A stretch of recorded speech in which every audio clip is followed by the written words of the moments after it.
बीडच्या वडगाव गावाजवळ एका शेतकऱ्यानं रोपवाटिका सुरू केलेली आहे आणि या रोपवाटिकेमध्ये सर्व प्रकारच्या मिरच्या, टोमॅटो, वांगी, पत्तागोबी, फ्लॉवर यासह अनेक भाज्यांचे रोप या ठिकाणी शेतकऱ्यांना उपलब्ध करून देण्यात आले आहे।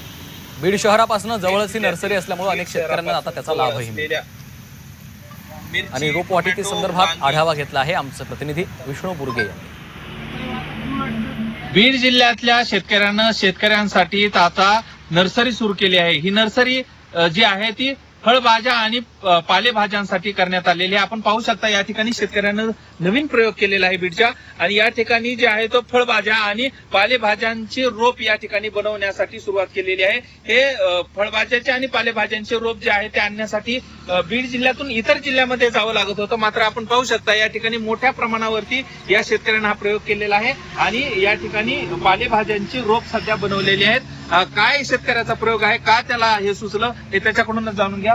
खर तर तुम्ही या ठिकाणी रोप तयार केलेले आहेत, कशाची रोप तयार केले, का सुचलं तुम्हाला हे रोपवाटिका करावी? आम्ही सुरुवातीला ह्या एरियाचा अभ्यास केला, तर ह्या एरियामध्ये काय झालं की शेतकऱ्यांना खूप लांबून रोप आणावं लागायचं, गडीला जावं लागायचं, इकडून पुन्हा बाहेर जिल्ह्यातून रोप काही येत होते।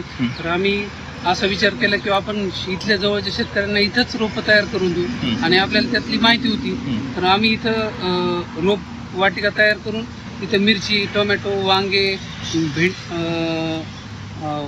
गावरान टोमॅटो, पत्तागोबी, फ्लावर, झेंडूची फुलं, झेंडूची रोपं अशी तयार करून देऊ लागलो शेतकऱ्यांना। बरं, आता यामुळे कसा शेतकऱ्यांना फायदा होतोय?